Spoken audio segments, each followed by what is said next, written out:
What's up, everybody? Andrew Mahone here with Tricky Jim at Full Grip Games. Going to be presenting the Full Grip Games Wednesday Night League Tournament here for you all. This is round one. On the right, we've got Jarrett Mesher with Pikachu and Zekrom Tag Team GX. And on the left, we've got Zach Pra with Blacephalon. A battle of the Titans here. Should be an explosive match to see which player can take the biggest one-hit knockouts the quickest.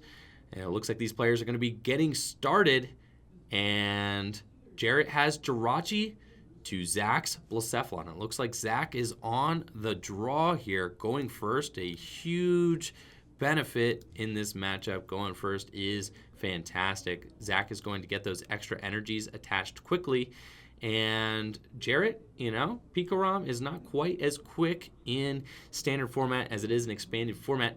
So we might not be seeing a turn one full blitz from Jarrett, probably turn two, which means that Zach is going to get a full 2 turns in before Jarrett gets to full blitz, which is definitely substantial in this matchup.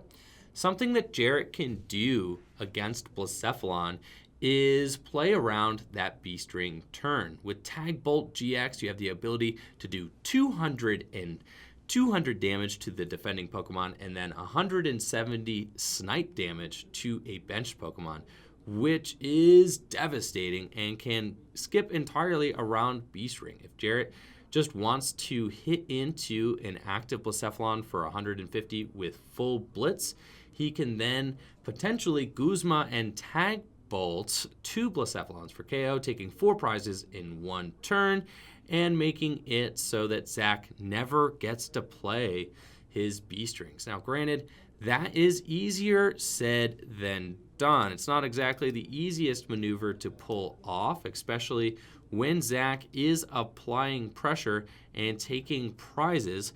But if Jarrett can remain calm here and stay the course, I think that trying to skip over Beast Ring is the best strategy to use when playing Pikachu and Zekrom Tag Team GX. We see Jarrett going into his deck here. Just taking a little deck search. It looks like he's got some nice Wizards of the Coast promo energies in there. I really love those old school holographic lightning energies. Very cool. And he's just going to take a quick count of what is prized in his list so that he can formulate a better plan going forward. I think I saw potentially a Wobbuffet in that deck. That would be interesting. I think he's just going in with Ultra Space here to take a quick look. So he's not going to be able to actually grab anything since he does not play any Ultra Beasts in his own deck. But a nice little strategy there to just make sure that you take a nice account of your deck before you search in with any of your Ultra Balls or things like that.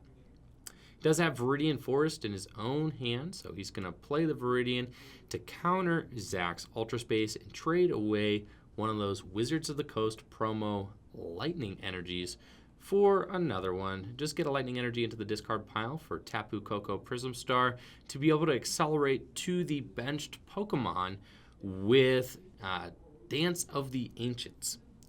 He's going to grab that Lightning Energy, and it looks like he has plans to go back into the deck, potentially. Or maybe not. He's just going to shuffle up. I did see a Let Loose Marshadow in his hand. This has been a hot topic lately online. Whether or not Let Loose Marshadow is balanced or fair for the game.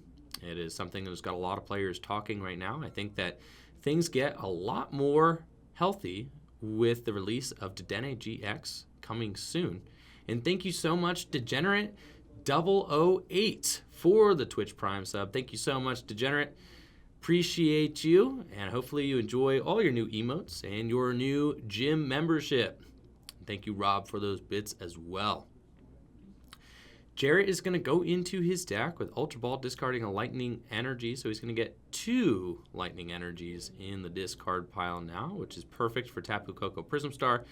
And it looks like he's eyeing up a second Jirachi potentially. And he grabs one, puts it on the bench. And he's taking his time shuffling after every search, though doesn't really need to. A lot of players will just shortcut and let the opponent know I'm going back in to save a little bit of time. Thank you so much, Rob35, for the Twitch Prime sub 4 months in a row. You rock, Rob. Thank you for the continued support, my man. Appreciate it. Just going to grab that second Jirachi here, and then maybe he just plans on going in with a Stellar Wish, hence the shuffling and the cut.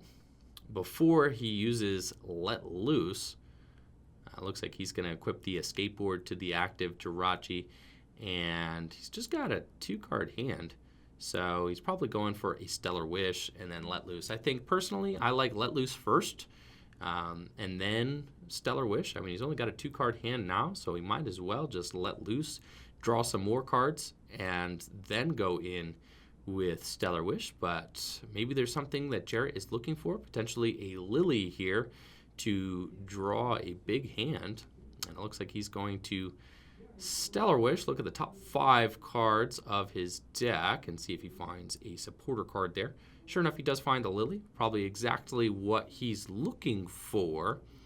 And then if I had to guess, I'd say he'd use that Lily before he goes in with the second Jirachi. I think that that would be good. And then potentially retreating into that second Jirachi turn 1 will be a good move and allow Jarrett to get as explosive of a turn 1 as possible here. So I definitely like that route of play.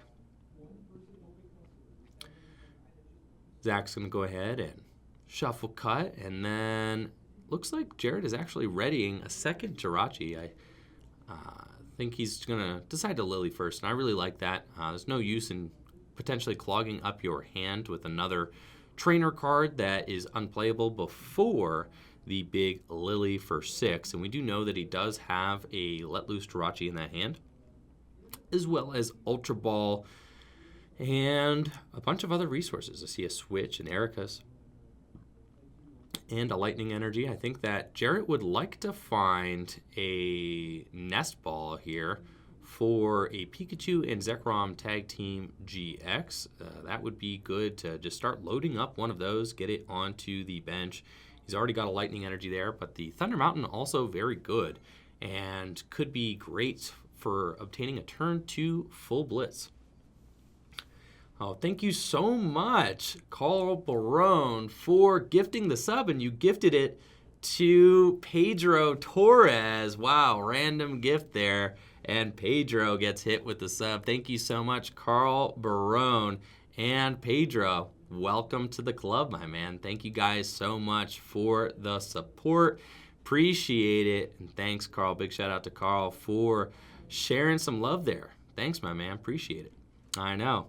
Busted hit there on the sub. Pedro's got his own channel as well. So if you guys have not checked out Pedro's stream channel, he is also streaming with his same name there, Senichi. Looks like Jarrett's going to play the Ultra Ball. And I imagine that he has to be looking for a Pikachu and Zekrom Tag Team GX to get an energy attached. I know he's got the Thunder Mountain in his hand already. Not a lot of great options for Jarrett to discard. They all kind of feel bad. That's why I was saying he probably was hoping that he'd get a Nest Ball off of the second Stellar Wish so that he could get the free search. It actually looks like Jarrett is not going for a Pikarom at all and will opt for Zapdos. That is something that some of these Lightning decks can kind of act as pseudo Zapdos decks. I mean, a lot of these Lightning Toolbox decks are playing multiple Jirachi and multiple Zapdos, and that is an interesting option here for Jarrett. I personally like going in and starting to load up a Pikarom, especially with the Thunder Mountain Prism Star already in hand, and going for a turn 2 full Blitz. I think that having the Thunder Mountain in hand with the Zapdos on board is just not really giving him as much of an explosive potential turn as he would like. But Jarrett's going to go in and just actually hit this Blacephalon for 110 damage with 1 Electro Power. So not bad, and a strong turn one from Jarrett. And it does put some pressure on Zach. I mean, no one likes really getting that much damage loaded onto their Blacephalon on the first turn of the game. Looks like Zach is going to take an opportunity to use Jarrett's Viridian Forest there, gladly. What's funny is that Viridian Forest is just such a amazing card here for almost every single deck. Every deck loves the free energy search. I shouldn't say free, but loves energy search. Every single deck loves this, and Blacephalon loves it more than most. The ability to cycle energy to the discard pile and pull energy out of the deck is just absolutely phenomenal in Blacephalon. But what's crazy is that Blacephalon just has other stadiums that are even better, right? Ultra Space and Heat Factory are actually just too strong that Blacephalon can't really afford to play its own copy of Viridian Forest, even though it really would like to. I think if Ultra Space was no longer in format, it would easily play Viridian Forest to help cycle those energy through the deck. So Zach's going to use the Viridian and then play his own Heat Factory. It looks like he has a hand full of Beast Rings, just a very awkward hand for sure. And he's got this Zapdos in the active. It's got 110 hit points. He would have to Lost Zone 3 energies in order to knock this thing out. Zach, alternatively, could just use his Burst GX attack in order to discard one of his prizes and save the energy. But it looks like he's just going to opt for the Mind Blown and take a one-hit KO on Jarrett's Zapdos. Jarrett's going to draw for turn. He's got Jirachi with the skateboard in the active position. And I think I would really like, I just really wish that there was a Pikachu and Zekrom with one energy on it right now. With that Thunder Mountain in hand, I think that this would set up Jarrett's board way better for the future. I think the 110 damage on the Blacephalon, yes, is like giving him an opportunity to knock out the Blacephalon, but you're then just potentially unveiling Zach's Beast Ring turn, which could be really, really tough. And Pedro, I'm glad that you love the Tricky Gym emotes. Worked very hard on those, so thank you so much for the positive words there. Thank you, appreciate it. Jarrett does find a nest ball, so he's going to be able to go in and search out a Pokemon. He could either grab a Zapdos to finish what that first Zapdos started, and he can attack for free since he's got the Thunder Mountain Prism Star in play, or he's going to have to find another Pokemon. He could get the Tapoco Prism Star, and then if he could find like an Ultra Ball, he can go in and get a big attack going. That is a possibility, and I do see him eyeing up the Tapoco Prism Star here, which is very good, and will allow him to get an explosive turn. I think either the Pikachu and Zekrom or the Tapoco Prism Star are both good options, but we could see here, now that the Zapdos is gone, I think he might have prized his other Zapdos. That 110 damage isn't really doing a whole lot. If Jarrett's able to announce a full Blitz attack, then that first Zapdos did effectively nothing, since the first, since full Blitz could easily knock out a Blacephalon as well. If he misses the full blitz, then he has to skip a turn where he would have been full blitzing this turn had he just gone in with the Pikarom from the get-go.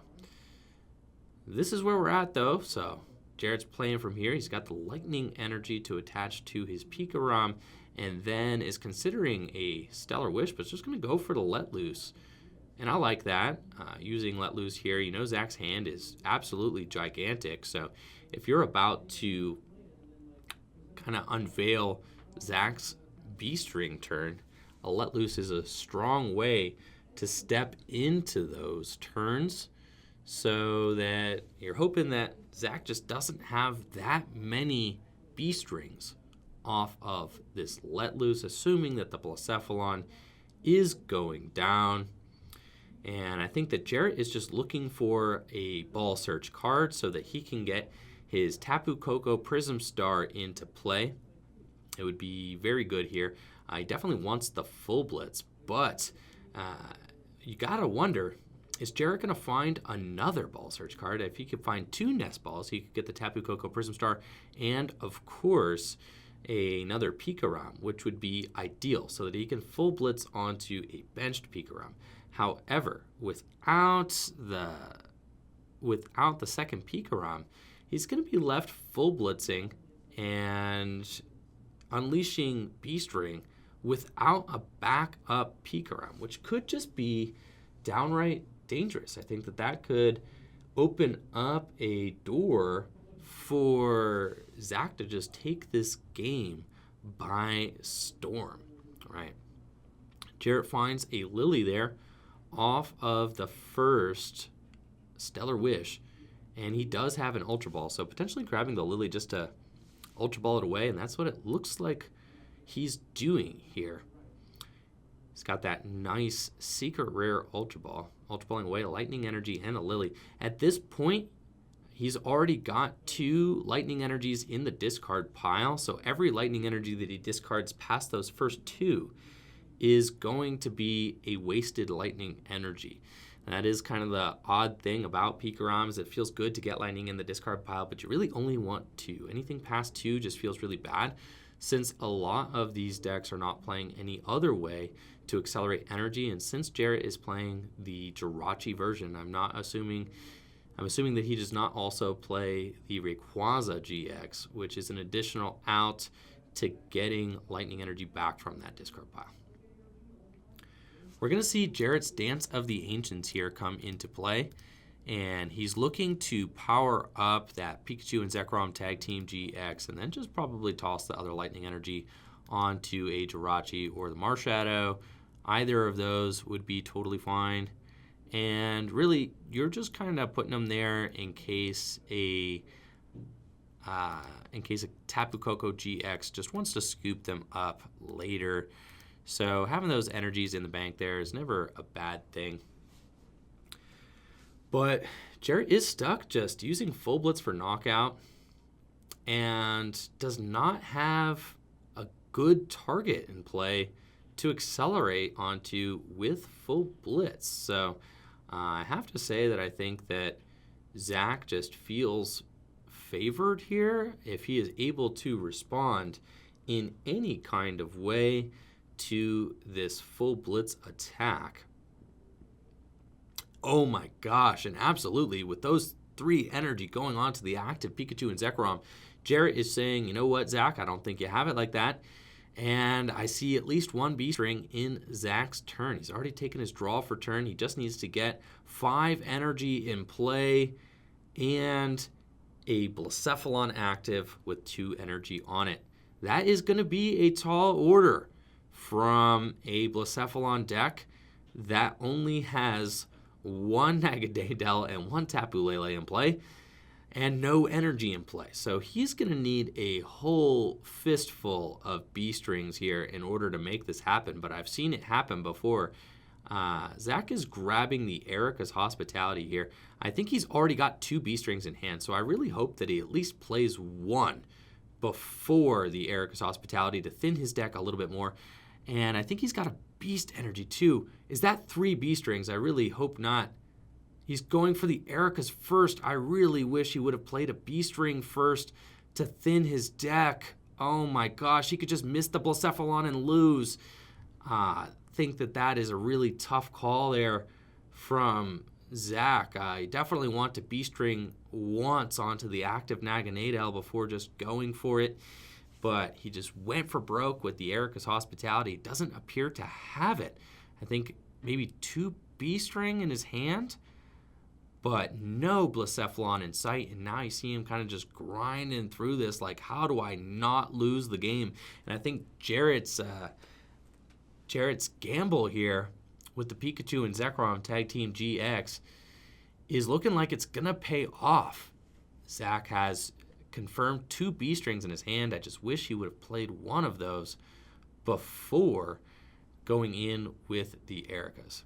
He's going to grab 2 Fire Energy, and I am assuming putting those on the active Naganadel, he's got to at least soften this thing up. But looking at his board, he's got no other basic Pokemon.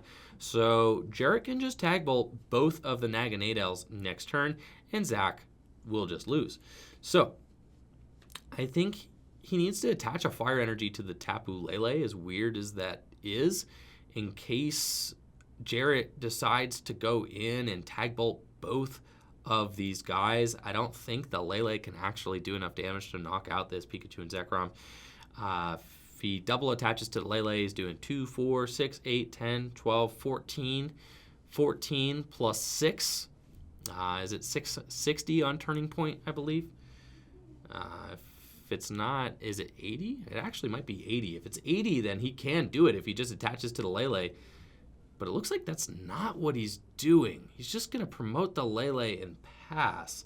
I really don't like this play here from Zach. I think you kind of have to soften the Pikachu and Zekrom Tag Team GX up with a Naganadel first, and then hope that your opponent just allows you to attack with that Tapu Lele next turn. I understand that he is definitely up against the wall here, though, so tough break there for Zach, unable to find a Blacephalon, and an incoming Tag Bolt GX from Jarrett Mesher.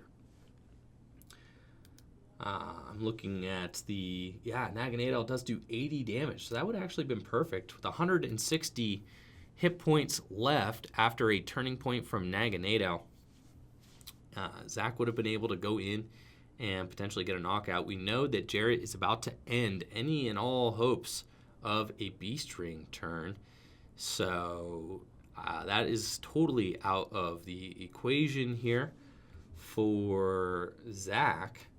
And I'm thinking that maybe he just hopes that one of these Naganadels will survive so that he can maybe retreat and at least Bursting Burn or something like that next turn. Either way, there's not really any good route for Zach to take after that crucial whiff.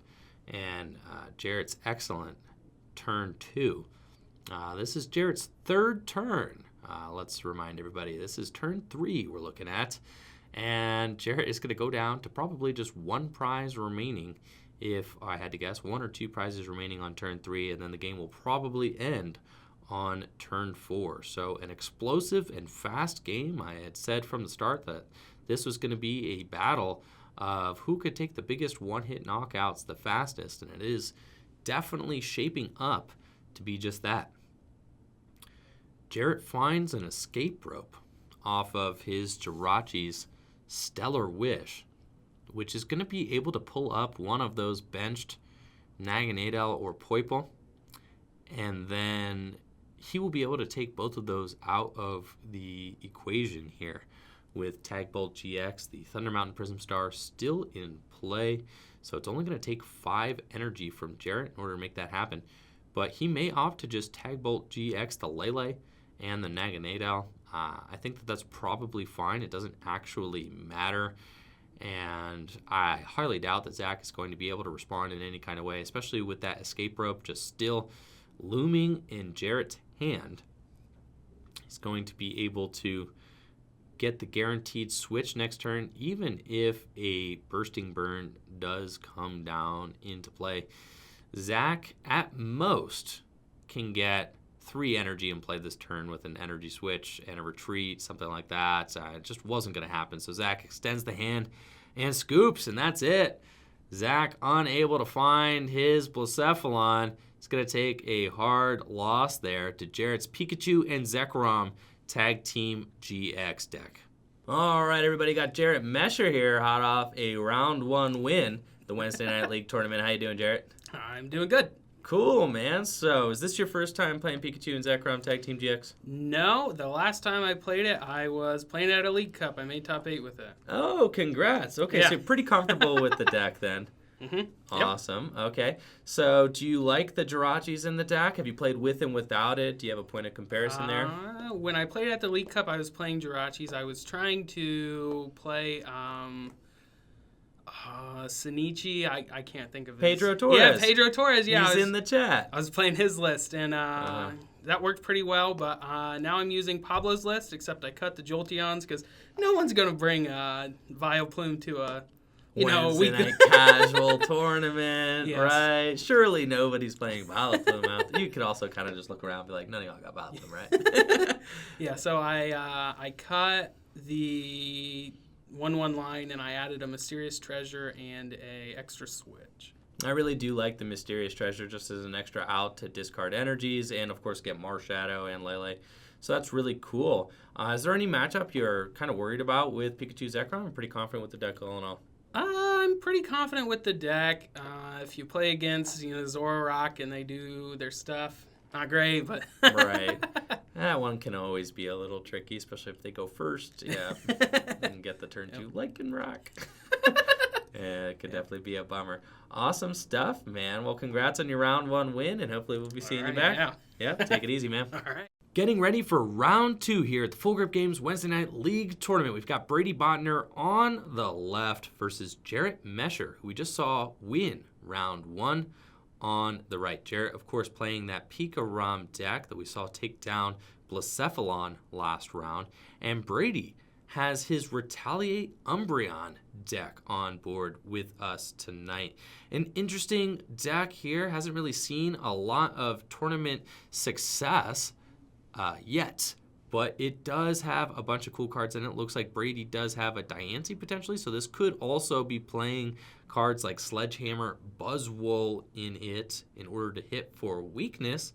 That would be great as well, especially against Jarrett's lightning-focused deck. The idea of this deck is to use Umbreon's Retaliate attack turn after turn, which does 30 plus 90 more damage if any of your Pokemon were knocked out by damage from an opponent's attack during their last turn.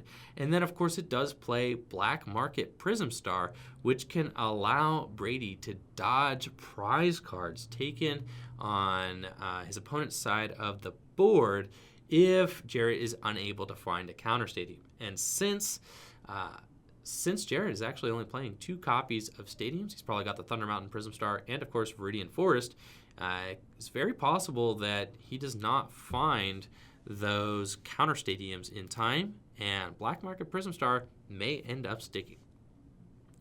Looks like Brady's going to go in with a turn 1 Buzzwole here. He's got the Beast Energy.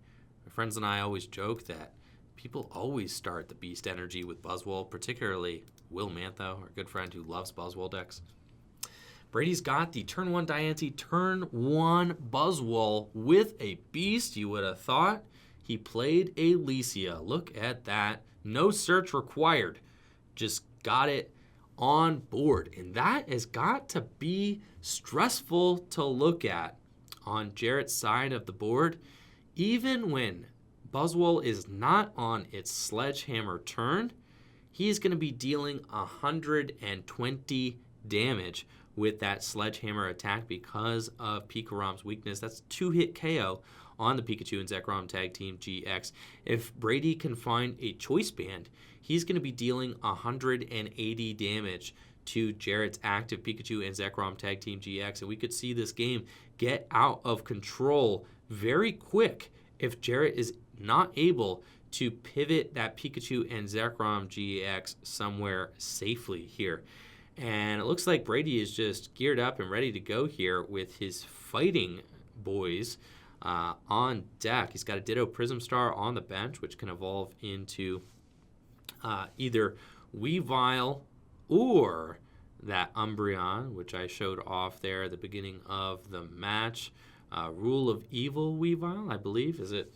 They're 2 different Weaviles. He's probably got both Weaviles in the deck, to be honest. But I think that Evil Admonition is the one that would probably be better in this matchup to hit for 50 damage times the amount of abilities Jarrett has in play. And with Pokemon like Zeraora and Jirachi and Let Loose and, of course, also Tapu Lele, there is the potential for Jarrett to get a whole lot of Pokemon with abilities in play, which could boost which could boost that Pokemon's attack. Looks like Brady's just going to opt to Ultra Ball away 2 Darkness Energies and let loose Jarrett. I don't mind this at all, even though Brady's board is not completely established. He's got a Buzzwole with a Beast Energy on it in the active position, and what more does he need against Jarrett's board?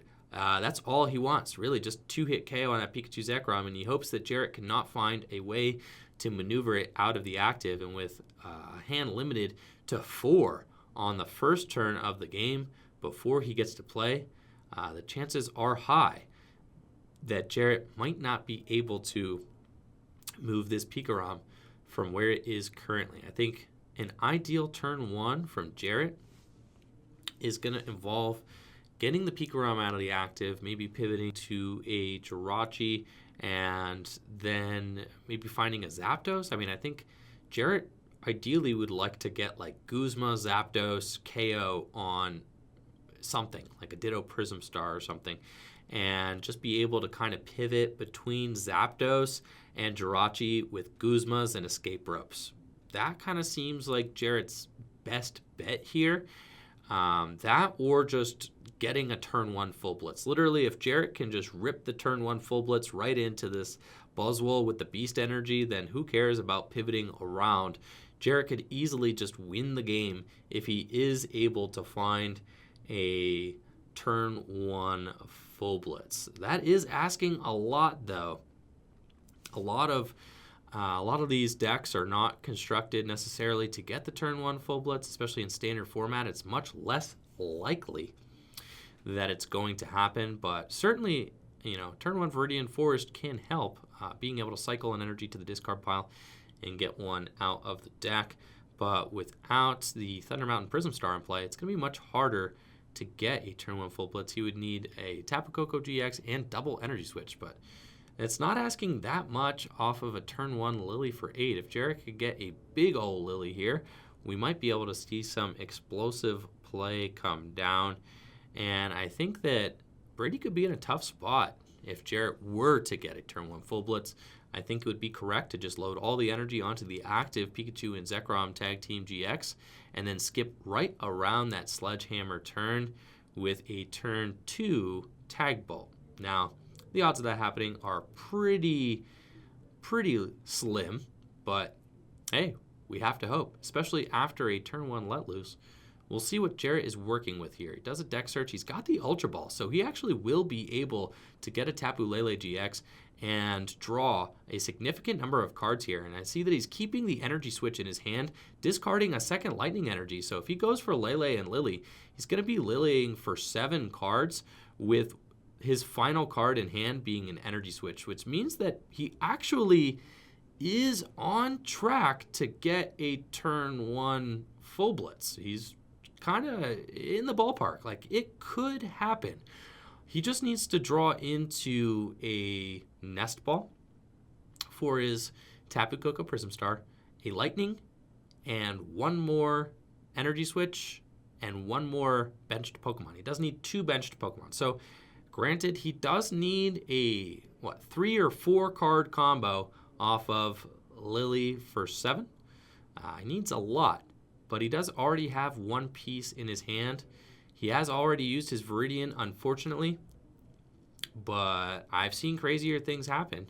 So hold your breath. He might actually rip it here. Let's see. He's eyeing up his hand. Does he have it? I see an Escape Rope, Pikarom, Nest Ball. He's got the Pokemon for sure, but I don't know if I saw a Lightning Energy or that second energy switch yet. He's got plenty of Pokemon, and it looks like Jarrett actually is playing that Wobbuffet there, which is really interesting to see. I don't actually see that card a lot in Pikarom decks, but that could be an interesting inclusion to keep the opponent from using Tapu Koko Prism Star in the mirror. So very creative inclusion there. Looks like he is going for the Tapu Koko Prism Star. I like that a lot. And he's got another Nest Ball, and he's got an Ultra Ball too. So he could go in and let loose if he really wants to dig here and go for the turn 1. he's going to probably grab one more Pokemon. If I had to guess, maybe a Zoaroark or a Zapdos would be my guess. And we do see that Zapdos come down. He's got the escape rope. So I actually don't mind here if he just escape ropes and attacks into one of Brady's benched Pokemon with the Zapdos. I think that that's fine. And then he does have an energy switch to then get the energy off of the Tapu Lele, which is very good too. So we're seeing a great start here from Jarrett. And as powerful as Let Loose is, I feel like this is usually about 50% of what I see happen with Let Loose, is that the opponent just gets a turn 1 Lily anyway and a very explosive turn 1 start off of that Lily. And then, of course, we have times where you get let loosed into like 4 lightning energy and just lose. So it's a very polarizing card for sure. Looks like Jarrett actually does have the lightning energy in his hand already, which is great, because then he's just going to be able to use Dance of the Ancients onto his Pikachu. And he's waiting for Brady to make a decision on who to promote. Jarrett will gladly throw up his Zapdos. And then he actually might be looking to Dance the Ancients and then energy switch up to the Zapdos. So no, he does not have the energy in hand. But with Dance of the Ancients coming down, he'll be able to remove the energy from the Tapu Lele GX with energy switch, send it up to his Zapdos. Yeah, it's a good play there, Jarrett. Looks like he was thinking about going off the Pikachu, but I like keeping the energy on the Pikachu for sure. And then I think, honestly, I would have preferred to see him just go in and let loose, I think. Ultra Ball away the Wob and just kind of go all in for a turn 1 with let loose on board too. I think that would have been pretty strong, and maybe allow him to find a lightning energy to manually attach this turn. I really hate whiffing the manual attachment with Pikachu. It's really tough. But with the threat of that Weavile coming down as well, we do have to think about how many Pokemon with abilities we are going to have in play. So holding off on the Let Loose does make that a little tougher. But Jarrett did put down the Wobbuffet. So the Wobbuffet also has an ability which is going to power up that Weavile even further. Brady uses Eevee's Energy Evolution. It's going to evolve into Umbreon here, and that Retaliate attack is going to be able to knock out the Zapdos with ease, while Brady just kind of bides some time with the Sledgehammer Buzzwole on the bench. He wants to keep that Buzzwole there for a potential Sledgehammer turn, but I would argue that you're better off Sledgehammering with a Buzzwole that does not have the Beast Energy on it, so that this Buzzwole can do some work later in the game. Brady's going to instruct. It looks like he instructs into a Cynthia. So he's going to shuffle and draw 6 cards here and refill his hand. I think probably looking for an evolution for the Ditto, but I'm not even sure that if he's going to... Oh, he can't evolve the Ditto. The Wobbuffet actually coming down does make it so that Ditto cannot evolve. So pretty clutch play there from Jarrett. I forgot it turns off Prism Star Pokemon's abilities. So, pretty interesting route there. Jarrett shutting off that Ditto and making it just a dead card on Brady's bench, which is good because his bench is pretty full at this point. He's only got 1 spot left, and as he draws his 6 cards, he's going to be looking to probably set up another evolution card, but it looks like he doesn't really have it. No Eevees, no Sneasels, nothing like that. So he's just going to have to retaliate for knockout. And the ball is back in Jarrett's court. And Jarrett is looking like he could be walking right into a Sledgehammer. He's in a tough spot because he knows if he knocks out the Umbreon, then he is getting swiftly KO'd in return with Sledgehammer. In fact, the Sledgehammer is just dealing 170 damage. A 4-prize Sledgehammer would just be dealing 170 damage right now. 120 plus the 30 from Beast Energy plus 20 more from the Diancie, and would be knocking out even a Tapu Koko GX, which has no weakness, right? So Jarrett is going to Ultra Ball here, discarding a Pikachu and Zekrom Tag Team GX and a Lightning Energy. Said last game, oh, the Diancie is shut down. Thank you for the reminder there. I keep forgetting that the Wobbuffet shuts down all Prism Star abilities, so thank you.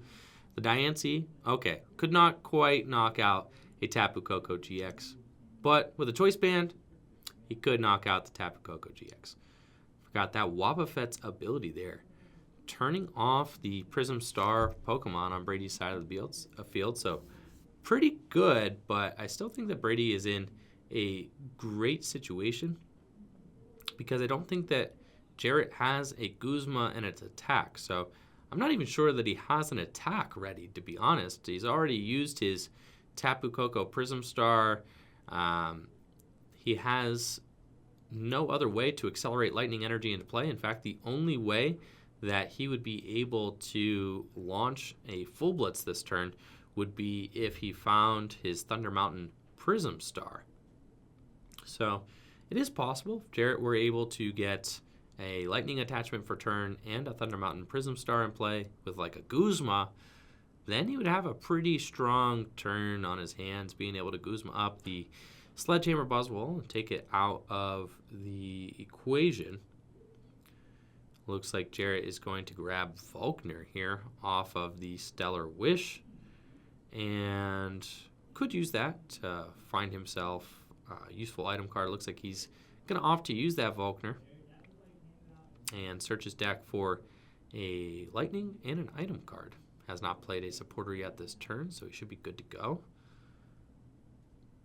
Looks like he is eyeing up the Mysterious Treasure, which we were talking about during his interview. I really like Mysterious Treasure in Pikarom, especially with lots of psychic targets or even a potential Rayquaza. I don't think he plays the Rayquaza though, but there Jarrett goes discarding more Lightning Energy, which really concerns me since there's just no easy way to bring those Lightning Energies back into play. Now that the Tapu Koko Prism Star is lost zoned, there's really no saving those.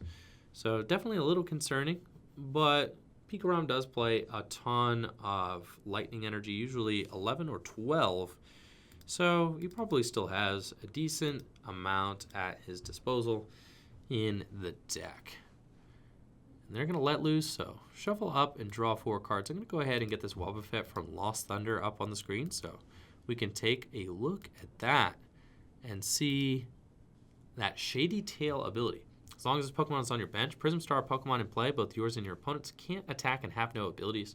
So a great card to drop after you've used your own Tapu Koko Prism Star and putting in some work against Brady's Prism Star Pokemon that he has on his side of the board.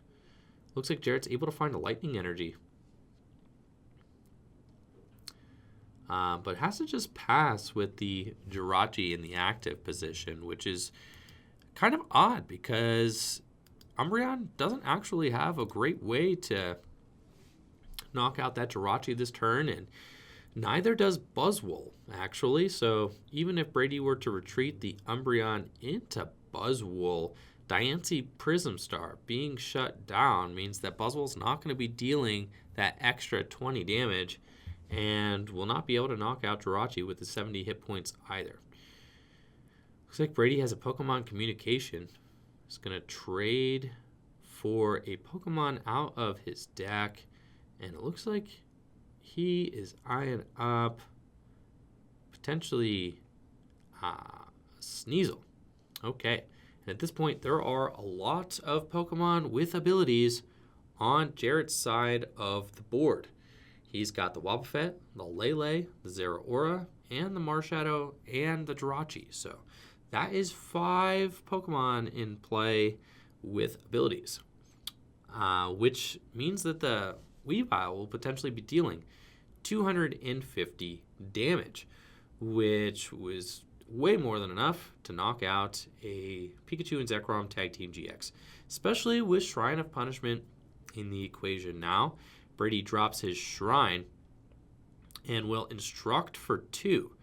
A Guzma would be fantastic here. He could bring up a Zoaroark and hit into it, bring up Pikachu and hit into it. Either of them would be very good.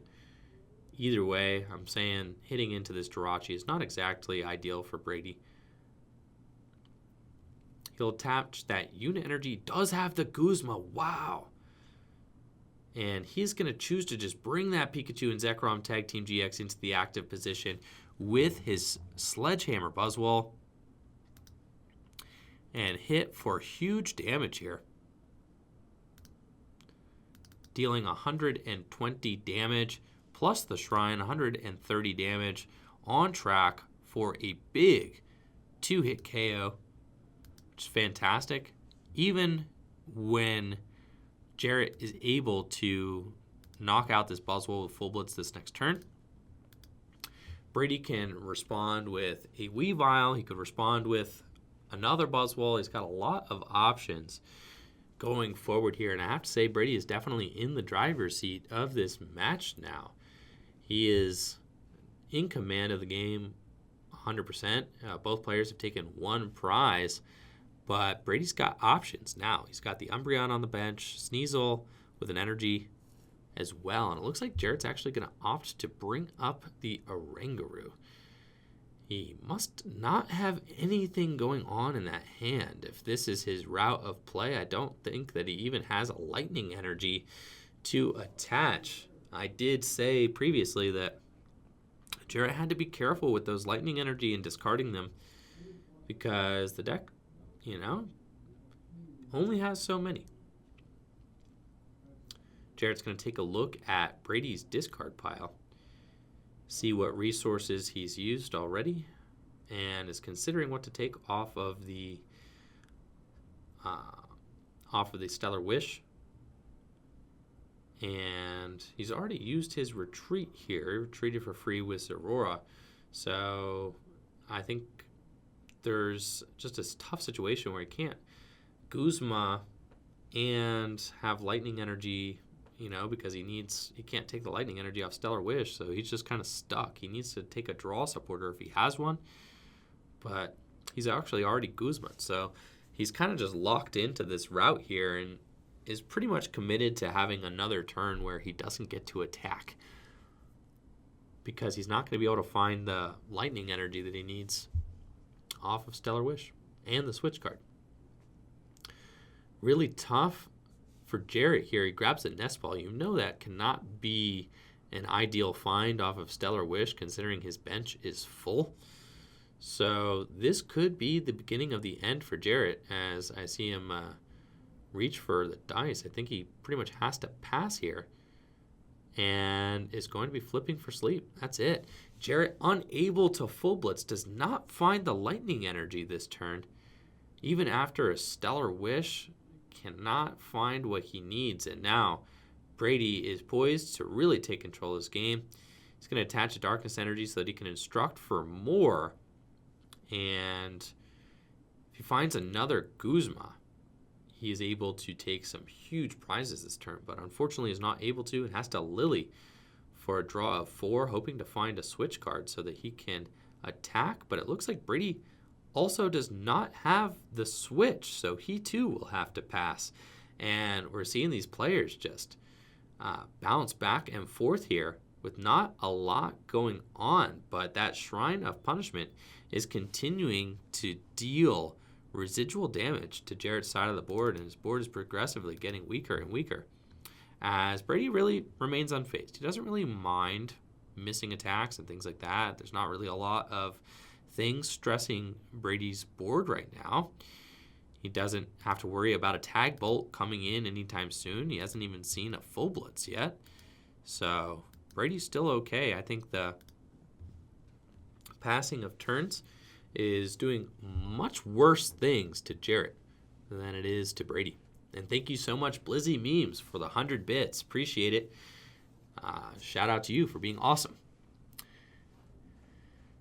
Jarrett does have a Guzma that he's going to grab here off of the Stellar Wish, which could allow him to bring the Buzzwole up into the active. But at this point, any of the attackers on Brady's board can easily knock out a Pikachu and Zekrom Tag Team GX and take those 3 prizes. So That's tough. I don't think that Jarrett really has a route out of this one at all. He seems very stuck, though he does have the lightning energy in hand now. So he can at least full blitz, but you know that Jarrett cannot afford a full blitz to the active.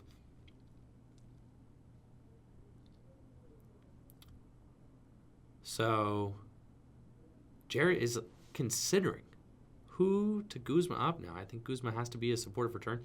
He's going to bring up the Sledgehammer Buzzwole. It's definitely the biggest threat as Jarrett walks into his 4-prize turn. He wants to remove the Buzzwole with the Beast Energy attached to it, which makes sense. But Jarrett has no good targets for full blitz, so this is just going to be pretty devastating here, taking this prize. And I have to wonder, where is Jarrett going to put these energy? I think the Zoaroark probably makes the most sense, but all of them feel bad, right? They definitely all feel like poor options. The Zoaroark is heavily damaged. The Lele is heavily damaged. Everything here is looking pretty weak. And Brady's board is definitely stacked. He will be able to take any of these Pokemon out. We see Jarrett only grab 2 Lightning. I imagine that there are not many left in that deck at that point, especially with a potential for some being prized, and there are a few in the discard pile as well. Jarrett will take his prize. Brady's going to promote the Umbreon here, which is already guaranteed to take 3 prizes by knocking out the Pikachu and Zekrom Tag Team GX. And then all he has to do is piece together one more knockout here, potentially with the Evil Admonition Weavile, which he gets into play there on his bench. That Evil Admonition Weavile is going to be dealing a ton of damage, especially with that Choice Band. Brady's going to opt to equip, and then Cynthia to draw 6 new cards. I don't think there's going to be anything stopping Brady from taking this game and sprinting ahead here. It should be pretty tough for Jarrett to keep up. And Brady's going to take this knockout with that Umbreon with Retaliate, dealing 120 damage, more than enough to take down the hefty Pikachu and Zekrom Tag Team GX.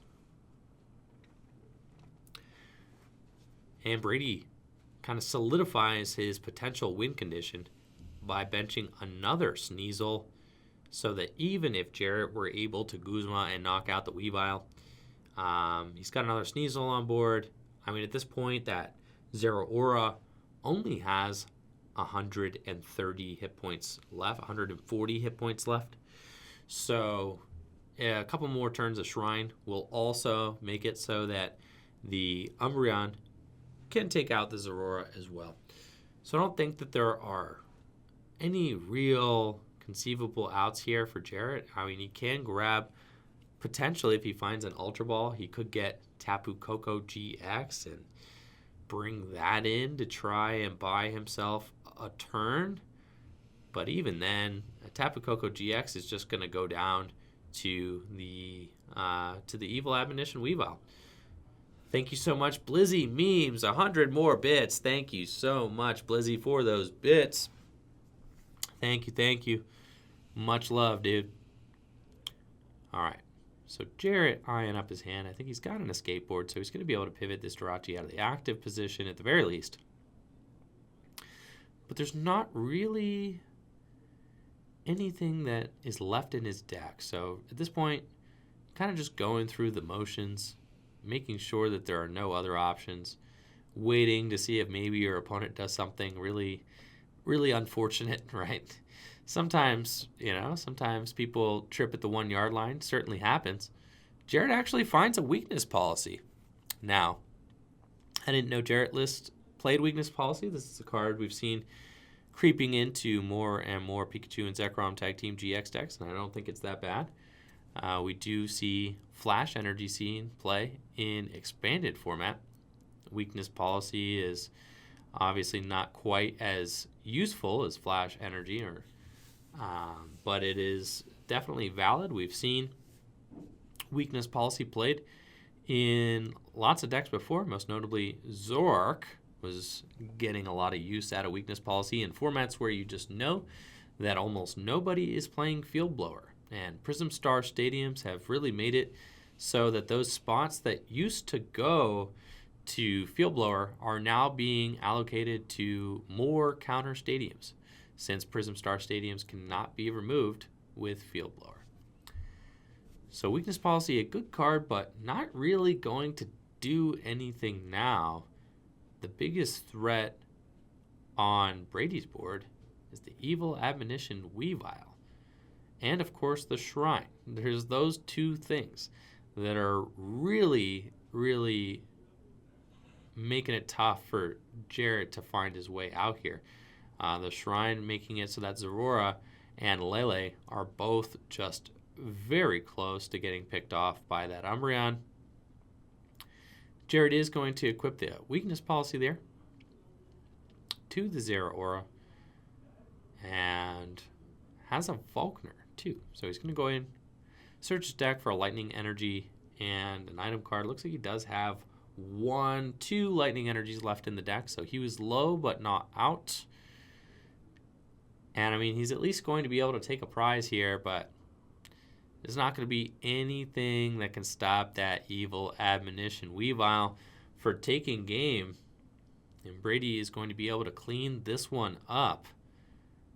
As Jarrett just announces his supportive return, you know there's no Guzma coming down. That Evil Admonition Weavile is going to make it through the turn. And the Evil Admonition Weavile already has the energy on it. And there are enough Pokemon with abilities in play that thing is taking a swift knockout. It's going to be dealing 330 damage. I think every single Pokemon on Jarrett's board has an ability. So that thing is swinging for the fences. Actually, Jarrett's going to double switch here. So very, very interesting maneuver. And then pass. He doesn't want to just give the win to Brady, but I believe that Brady probably has a Guzma in his hand. If not, no, he does not. So we do have another turn to wait here. We have to make sure that Jarrett does remember to take his Shrine damage. We see him remembering that there. And Brady's going to escape route. So not really enough to pressure any sort of GX into the active position, but Jarrett might throw up a just a let loose Marshadow here and let Brady take a single prize. I think Brady's just going to go in with one of his Rule of Admonition Weaviles. At this point, he's got both Weaviles in play, and there are enough ability Pokemon to make that game here. Brady's even got the Black Market Prism Star. So if Jarrett does take a knockout this turn and does not have a counter stadium, then Jarrett will not be taking a prize, which makes things even worse for him. So this hole that Jarrett is in just keeps getting deeper and deeper. Really unfortunate. Jarrett's going to give it one last Stellar Wish. See if he can find anything of use. But at this point, Brady has got it sealed up. There's nothing that Jarrett can promote that will not lose to an Evil Admonition coming down on the final turn of the game. But still going to go through the motions here and try to go down with a fight. Jarrett's going to promote his other Jirachi. Probably get another Stellar Wish going, but I don't think that there's anything in his deck here that can really save him. I mean, maybe at least a Thunder Mountain Prism Star so that he can at least take another prize. Sometimes you just want to take as many prizes as you can so that you can just save face a little bit. You want to say, well, at least I took 3 prizes off of Brady. So that can be a motivation sometimes. And sometimes you just go through those motions just to make the game as close as possible, even if you know that you cannot win and that you have no win condition in the deck. Jarrett's going to switch one more time, and it looks like we are just dancing around with these Jirachis here, back and forth, using Stellar Wish again and again. But see, Jarrett is able to find a Guzma, And we'll double Electro Power. And GX. So he is going to be bringing all these lightning energy up into play. Now, I'm not exactly sure that the lightning energy are going to save him now, but he's going for it and putting lightning energy all over his board. Nice to announce at least one GX attack in the game. And it looks like Brady does not have a way to get his Diancie out of the active position. So Jarrett might be going for a deck out here, but I doubt it considering he's still looking through his deck for resources. I think if you were going for deck out, you would just say pass, and you would just keep passing, right? And hope for your opponent to run out of cards and resources before you do. But Jarrett's deck is looking very small, and I would be willing to bet that Jarrett's deck is actually smaller than Brady's at this point. And I have to imagine that there somewhere in Brady's deck, he does have a switch card. Now, I think Jarrett is gonna grab the Tapoco GX, right? Did he grab that Tapoco GX off of the Ultra Ball, or did he just want a Lily for 6? He's digging through his deck like he has some sort of win out here, but I'm not sure what it is. He could grab the Tapoco GX maybe and go in and knock out the Diancie to take one more prize, but if he does that, if he arrow trails here, then he just immediately gets knocked out by the evil Admonition Weavile. So, yeah, it looks like Jarrett's going to say, you know what, hey, we had fun, but we're going to scoop it up. So Brady will emerge victorious in Game 2 of the Full Grip Games League tournaments. All right, Brady Botner. I was misunderstood. He did not win. What was it, Brady? We tied. It was turn 3. You guys went to time. Yeah. Man, that was a real grinder of a game. Yeah. So you're going to 101. Yep. Yeah, tough stuff. What did you play against round 1? I played against Zoaroark Lycanroc. Zoaroark Lycanroc. And he didn't... Man, and Jarrett didn't scoop it up to you, man. You had game, bro. Yeah, you had game 1,000 ways over. Yeah. It's all good. So, Your round's up, Brady. Sorry. Okay. Zoaroark Lycanroc, you went to time. So, anyways, Brady, good luck. Yeah. And we'll be seeing you next round. All right. Yeah. Go get him. All right. Getting ready for round 3 here at the Full Grip Games League Tournament. We've got Austin Remo on the left versus Cody Gray on the right.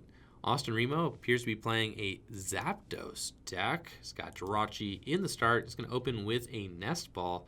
Searches deck for a Pokemon of his choosing. Looks like he's also got Jolteon in that deck. As I see him eyeing up an Eevee as well. So Zapdos Jolteon just won the special event in Balzano at the hands of Pedro Torres, who we have seen in and out of our chat here tonight. And Cody, unfortunately, starting a Tapu Lele GX. So, interested to see what Cody has brought to the table for us. Cody usually good for some sort of rogue deck. We saw him playing Stunfisk last format. So that was really cool to see. And I'm interested to see if he can get anything equally spicy for us. Austin starting off with double Nest Ball here. Very explosive start from Austin. And he's got double Jirachi on board as well with an escape rope in hand. So he can easily go in and get himself a couple turns of Stellar Wish here on the first turn of the game. Austin's going to go ahead and grab that first Stellar Wish, looking at the top 5 cards of his deck. And I do see the Let Loose Marshadow in there as well, so I feel like this might be similar to Pedro's list that we see here on the left, getting an excellent start. Now he's got 2 escape ropes in that hand, so that's really good. It appears as if I figured out the chat mystery, so I think you guys should be back on board now. Very good. Somehow accidentally made the chat invisible while working the switcher. It's all good. Happens. Austin is going to go ahead and escape rope. Get that second Jirachi there into the active and Stellar Wish again so that he has an option to find that Lily. I have to imagine that he's going to slam that Lily down if he doesn't already have one in hand, and he does not. So he's going to grab the Lily and get a big turn 1 draw with Lily for at least 5 or 6.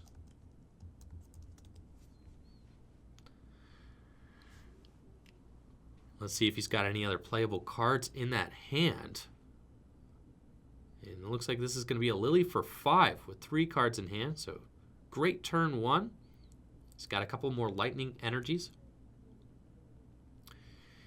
at his disposal now, and we'll be able to get a big turn 2. Austin's going to flip for sleep, and then the ball's in Cody's court here. Looks like he's got Zoruas. This is a Zoaroark GX deck. I'm interested to see who Cody has paired his Zoaroarks with. The Zoaroark Lycanroc is probably the most popular variant of Zoaroark at the moment, so we could be seeing a Zoaroark Lycanroc deck. But then, of course, we have also seen some Zoaroarks paired with Lucario as well. Zoaroark Lucario and Zoaroark Lycanroc, both valid options here. We do see that Cody also has a Timer Ball in his hand, so he might be eyeing up a turn 1 Tapu Lele GX into Professor Elm's Lecture, and I do see Fighting Energy in his deck, so this is a Zoaroark Lycanroc deck.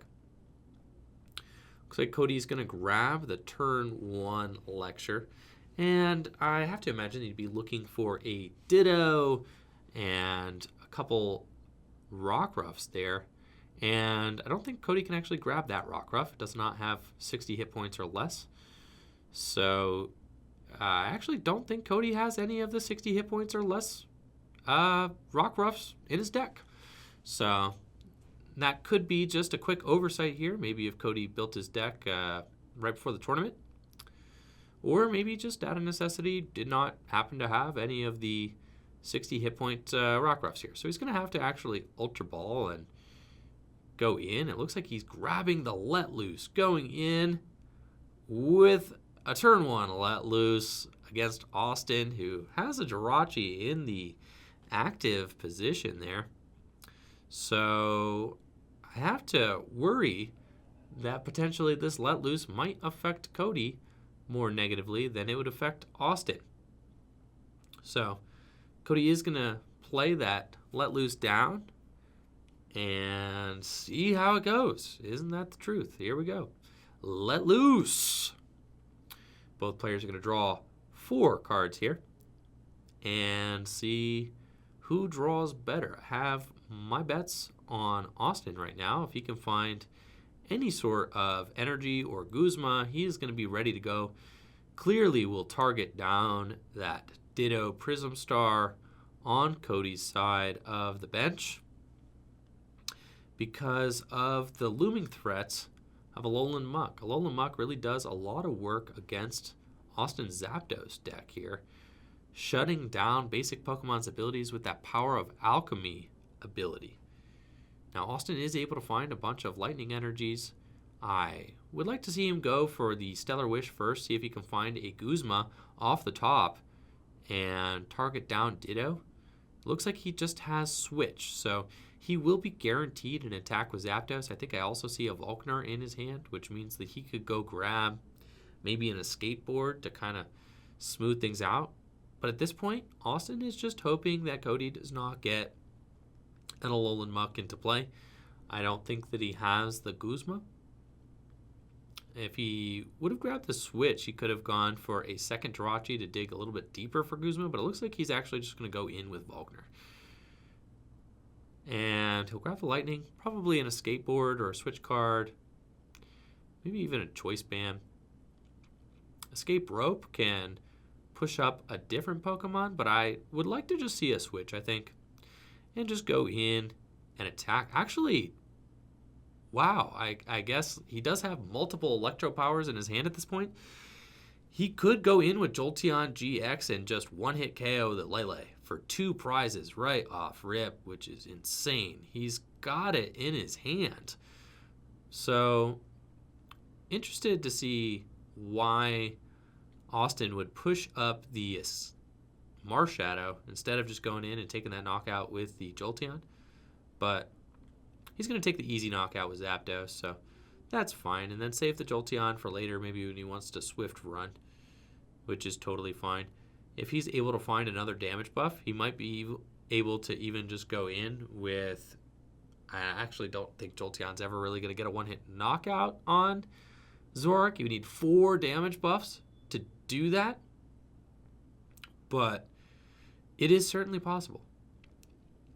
Cody does have Zoaroark coming down into play, so he will be able to trade here. I also see a Fighting Energy and a Rescue Stretcher. He's going to Erika's first, so a great draw there off of the Let Loose for Cody.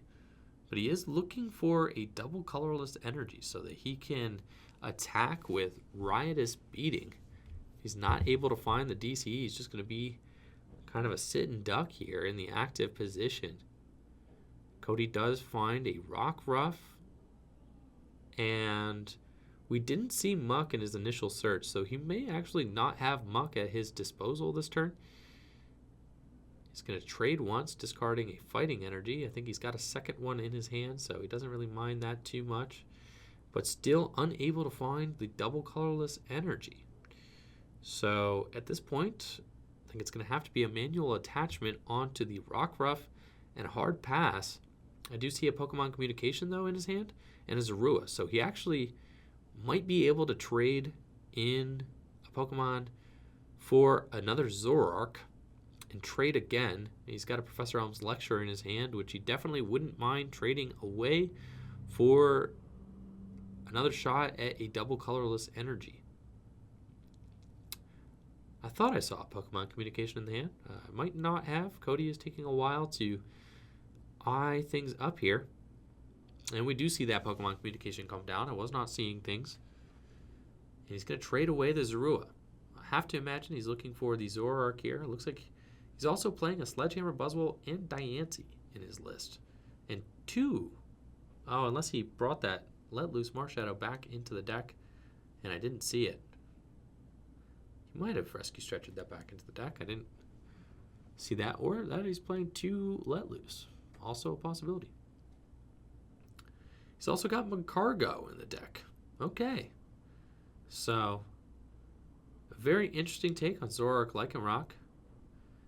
Feel like we definitely used to see Mccargo back last format. That was a pretty popular inclusion in Zoaroark Lycanroc decks before Muck became a major necessity.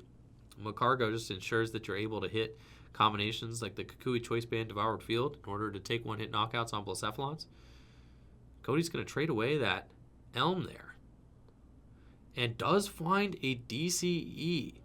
So he is going to be able to take the knockout on that active Zapdos this turn. Just needs to attach for turn and deal 120 damage with Riotous Beating. And we see Cody actually opting to Ultra Ball for one more card here before he announces his attack. So imagine he might be looking for Mccargo. Okay, very cool. So Muck not going to be an option for Cody this game. He either doesn't play it or it's prized. If it's prized, then Mccargo is kind of the next best thing, but I don't see a Grimer in his list either. So Mccargo might just be the engine he's got. He's going to go ahead and smooth over and stack his deck with Mccargo's smooth over ability, attach the double colorless, and Riotous Beating for knockout on the Zapdos. But I have to say, with no threat of Alolan Muck coming down into play, it feels pretty good to be Austin Remo right now, even with a Rockruff on Cody's side of the field. I wouldn't be too worried. Austin does find the one of a skateboard in his hand, so he does have the option to pivot out of this Jirachi pretty easily. It's going to go in with Stellar Wish. looking to grab a card here off the top. And then Jolteon seems like a lightly attacker this turn, being that it is the only attacker on his bench right now. But of course, Zapdos would be very easy to pivot into as well. Jolteon GX does have Swift Run GX as an option, but like I said previously, Austin's going to need 4 damage buffs to get there. 3 damage buffs will only get that Swift Run to 200 damage, just 10 damage shy of knocking out the Zoaroark GX. He's got a Volkner in his hand and 2 Electro Powers, so he could get a 3rd damage buff, but not the 4th if he goes in with the Volkner. Looks like he's going to consider his play here for a minute and opt to search his deck with Volkner, grabbing 1 Lightning Energy and an item card. And I think that he may need to go get himself another attacker. I mean, he could, I guess, in theory, if he could get like a Tapoco out, he could knock out the Zoaroark in 1 hit with Tapoco GX. But that seems like asking a lot with Austin's current hand, which seems to be a lot of supporters and energy cards. I think that's all he's really got right now. So kind of trying to figure out what Pokemon really, what item really gets him out of this hand that he's in and progresses his board state. So he's going to Ultra Ball away the Lightning Energy and another Lightning Energy to just grab somebody else. Looks like he's got the Zapdos in hand. He's got the Escape Board in hand. So I think getting Tapu Koko Prism Star is good, but you don't want it to get knocked out is the thing. Getting the Tapu Koko GX is good. You kind of want both. But Austin grabs neither. He's going to opt for Zoaroark GX instead. And the Zoaroark could either be there for free retreat later in the game or to be an attacker. Zoaroark does deal 160 damage with that Plasma Fists attack. And with only 2 damage buffs, will be 1-hit KOing both Zoaroark GX and Lycanroc GX. Austin opts to bench the Zapdos here, attach Lightning, and it's probably just going to hit into the Zoaroark.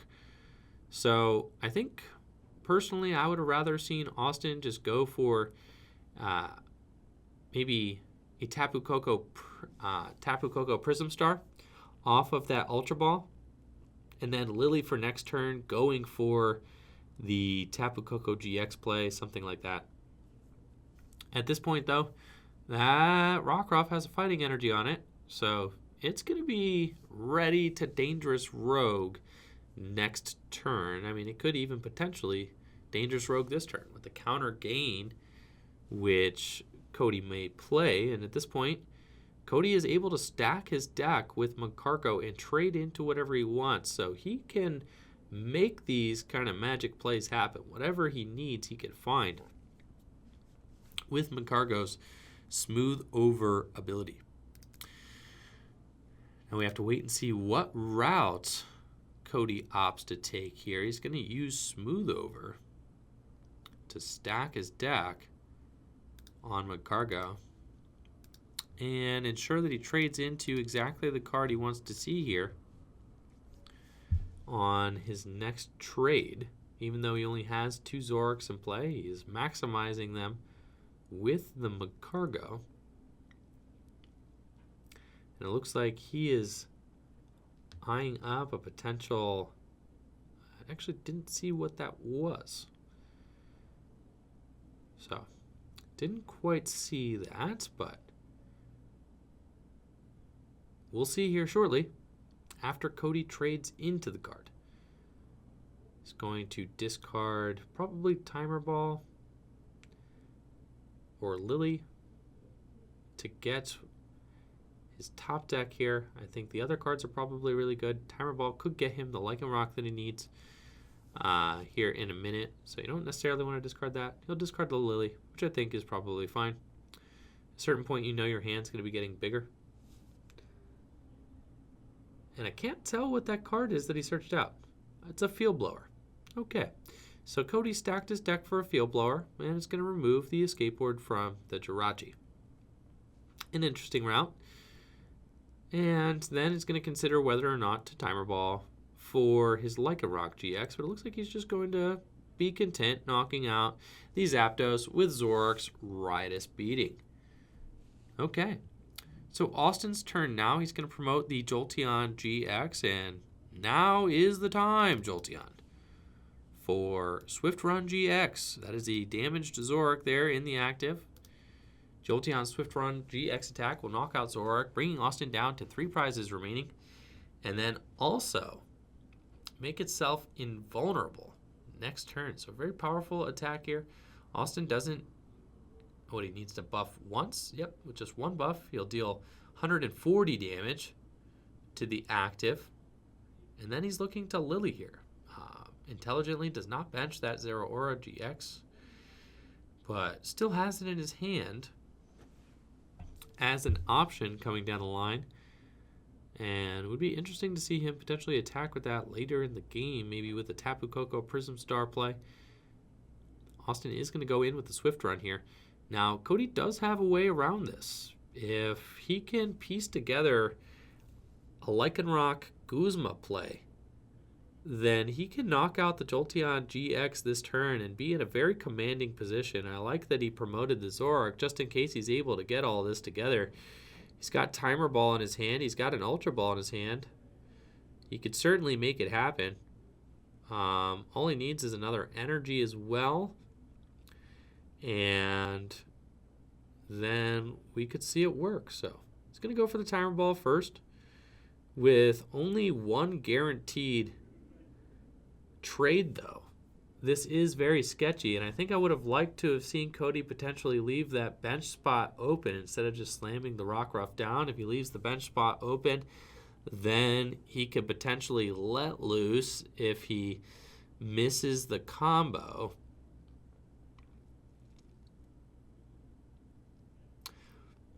At this point, he needs energy and Guzma.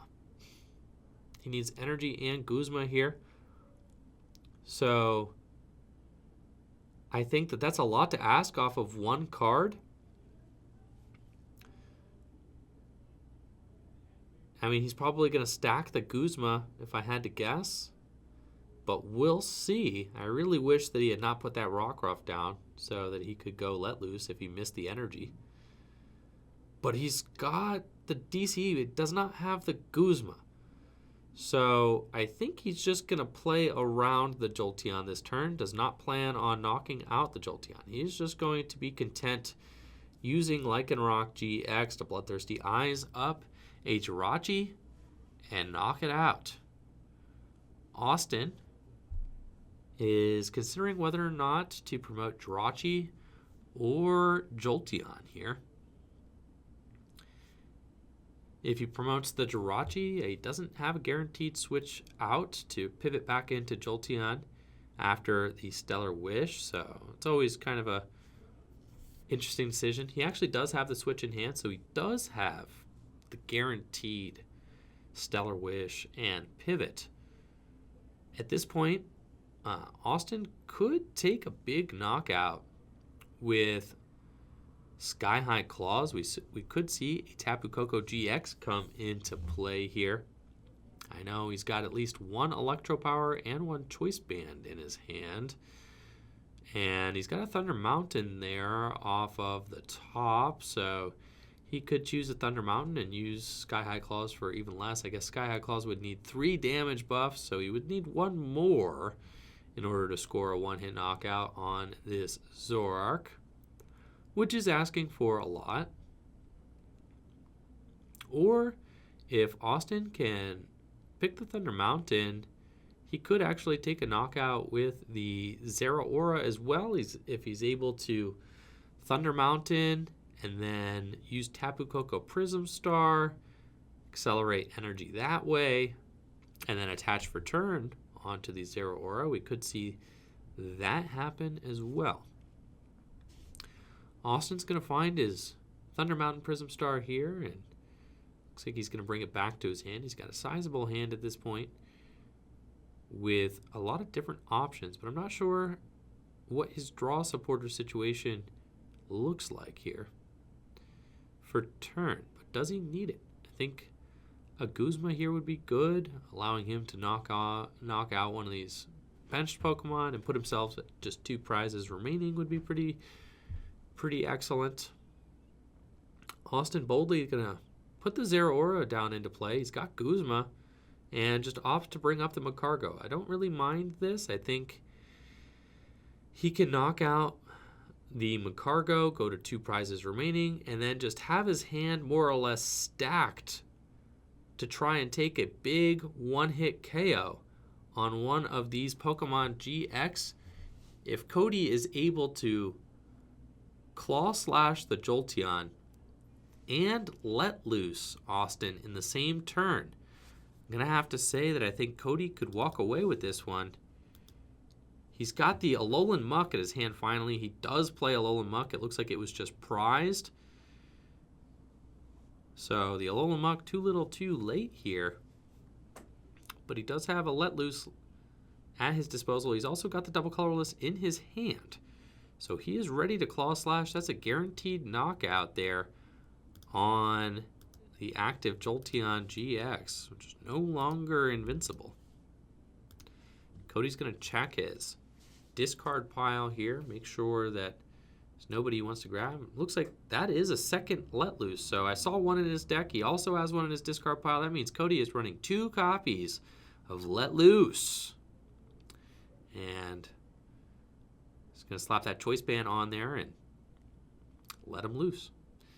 I think that Austin losing all those resources in his hand is really tough. He had energy, he had the stadium, he had a choice band, and he had an electro power. He had everything that he needed to get a response knockout with the Zoaroark on a Lycanroc GX. But Cody, having the rescue stretcher there, is going to be able to bring that Marshadow back and give him an out to limit Austin's resources.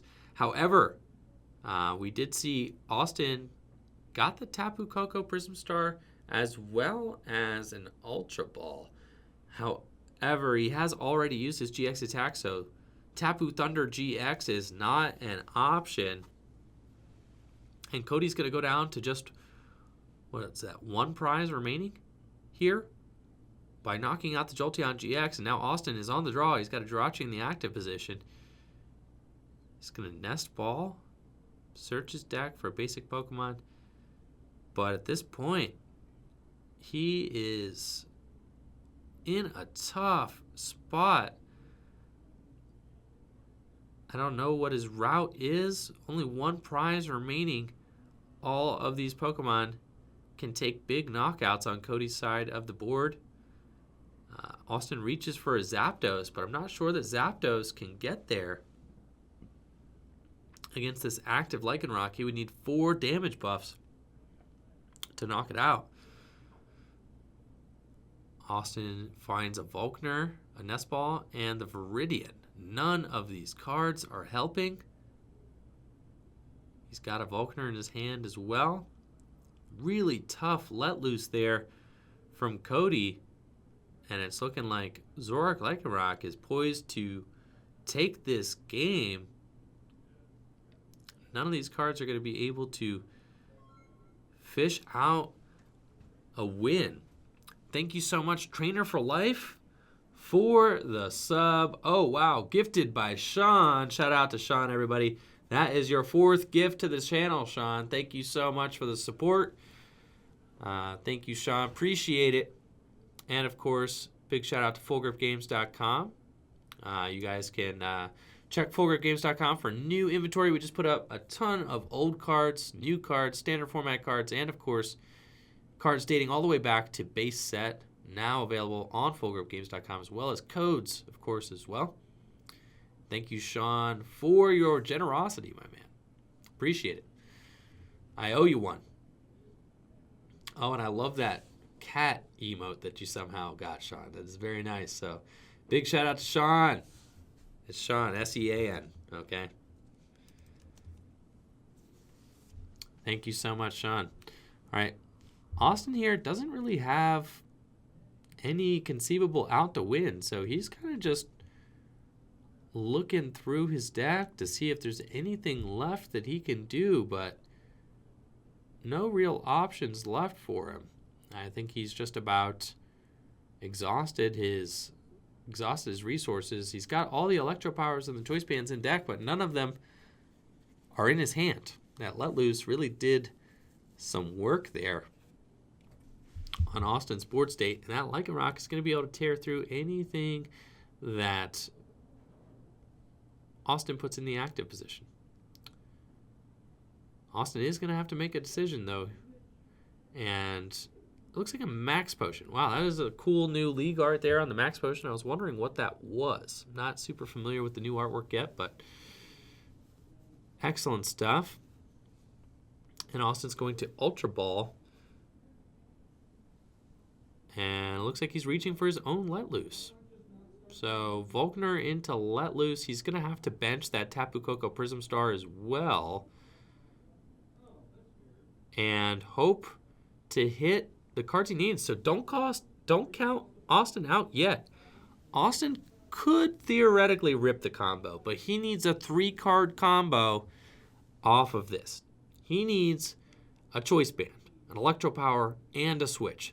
3 out of 4 cards need to be exactly what Austin needs in order to take this win. He's already got the Tapu Koko Prism Star, which could go get him the energy for the Zoaroark. And that's it. If Austin does not rip this here, he surely loses. And this is not it, Chief. That is not going to get him there. He's already Volknered. So a tough loss for Austin here. Cody is just going to be able to take his final prize for game. And Austin just has to flip to see if he wakes up. Cody has just got it on board already. Unless he's got 2 prizes remaining. Nope, he's just got 1. So that's it. He's going to claw slash for game. Cody Gray moving on to 3-0 here. Full Group Games League Tournament. Zoaroark, Lycanroc against Austin Zapdos deck. Just barely could not get there. Down to the wire. In a very close game between these players. All right, we've got Cody Gray here, everybody. You go 3-0 now? 2-1. 2-1. Okay. So what did you play against so far in the tournament, Cody?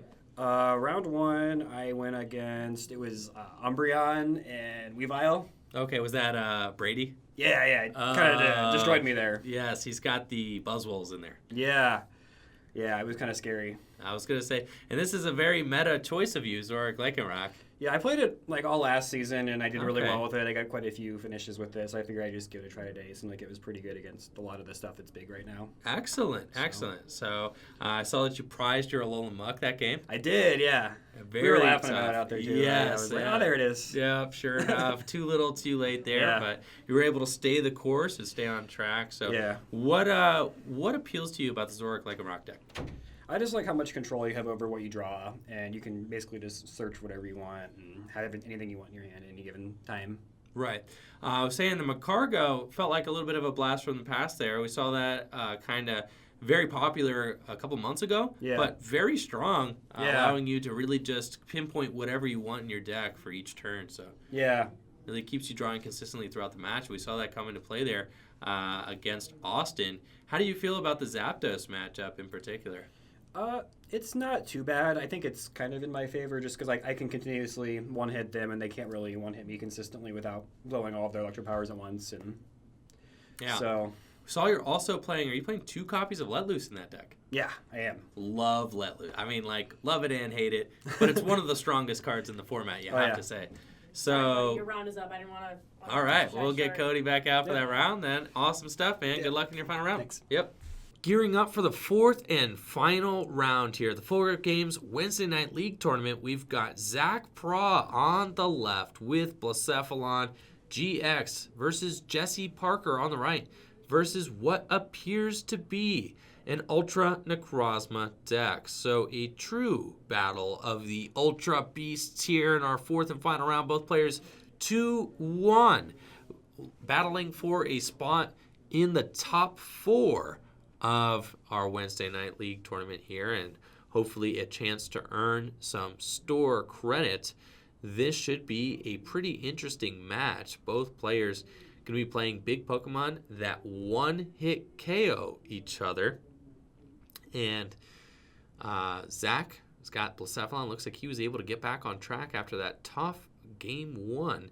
Looks like Jesse is playing Tapoco in his Ultra Necrozma list. A cool inclusion to help him against Zapdos decks. So I do like that as well. In the deck, very cool. And should be a great match here between two players who consistently finish in the top spot here at Full Grip Games. Jesse is going to open with Inkay, a Tapu Koko, another Inkay, and Ultra Necrozma. While Zach starts his Marshadow. Not exactly where you want to be, Marshadow. And it looks like Zach's hand is actually in a real grinder. He's got a Lily for 3 turn 1. That is tough, and these are the kinds of games you lose, folks. Zach's got a pass. Wow, big woof. Both times Zach's been on camera tonight, he's showing the hand. That is brutality. Jesse just has got to stay the course here. It is going to be able to take this game home for sure. And that's going to be a quick final match here unless Zach can sustain this board and quick. Jesse is already playing a draw supporter. Shuffle draw 6. It's a lot more than what Zach did on his first turn. Really tough rips there for Zach. But that is just the way it goes. The Pokemon trading card game sometimes. Jesse is off to the races, though. And is going to be looking to get some energy in the discard pile. He's already got the Tapu Koko in the active position. Finds that switch early. So he's well poised here with a free retreater in the active position. It's exactly what he wants. I have to imagine that Zach probably has some sort of draw supporter in his hand, though. With a hand that big, surely there is a draw supporter in it. Jesse's just going to miss Mysterious Treasure as well, and we could see Jesse just go for another Pokemon, or he could go for a Let Loose to just kind of throw Zach's Gigantic Hand back into the deck and say, you know what, you ain't got it like that.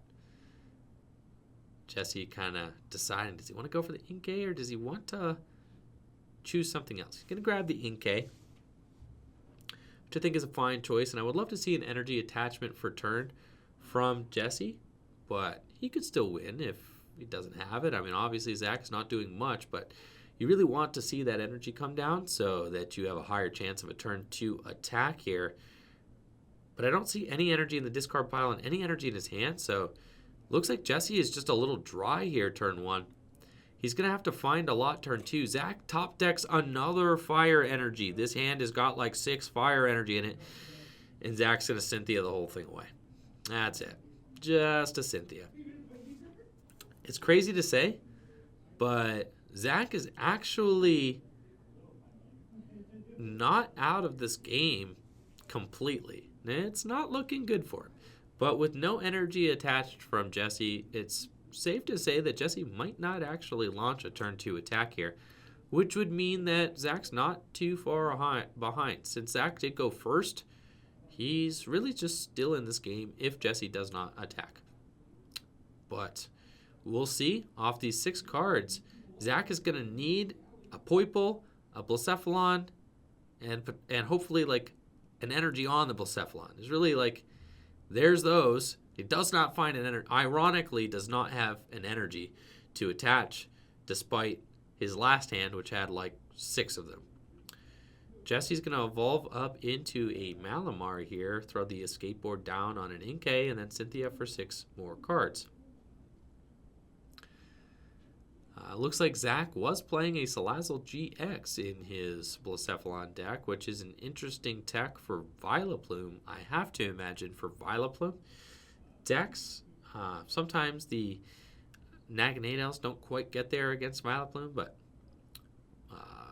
tell you what, the Salazzle sure does.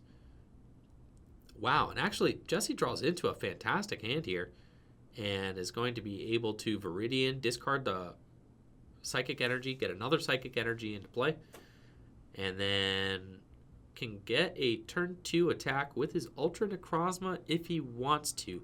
He's got a switch in his hand as well, so he can... I actually prefer to keep the switch here. He might retreat into the Jirachi and then switch into the Ultra Necrozma, but I think I would prefer to see him just go with the Viridian, discard the Psychic Energy, and attach the Beast to his Ultra Necrozma and knock out the Marshadow here. But it looks like Jesse is actually just going to opt to use his Stellar Wish first. He's got no energy in the discard pile. He'll grab the Ultra Ball, I imagine, here. And then now is your time, Jesse. You're going to go and probably Viridian, right? No. He actually doesn't want to give Zach the Viridian. So I respect that. I think holding on to that is good, especially since you know Zach does not have an energy in his hand. We already know this. He didn't attach an energy for last turn, so he doesn't have it. So giving him the energy would feel pretty bad. Now with the Psychic Recharge and the Beast, he does have a guaranteed knockout here, but my concern is that he doesn't actually have a switch card to get the Ultra Necrozma back to his bench after he takes the knockout, which is why I kind of wish that he didn't Stellar Wish here and just save the switch for afterwards. But I do see the value in withholding that Viridian from Zach. Jesse looks like he's just going to use Psychic Recharge. He's got the Beast, throwing it onto the Ultra Necrozma. Psychic Recharge, and he's got enough for an attack. He's got the switch as well. And we'll use Photon Geyser.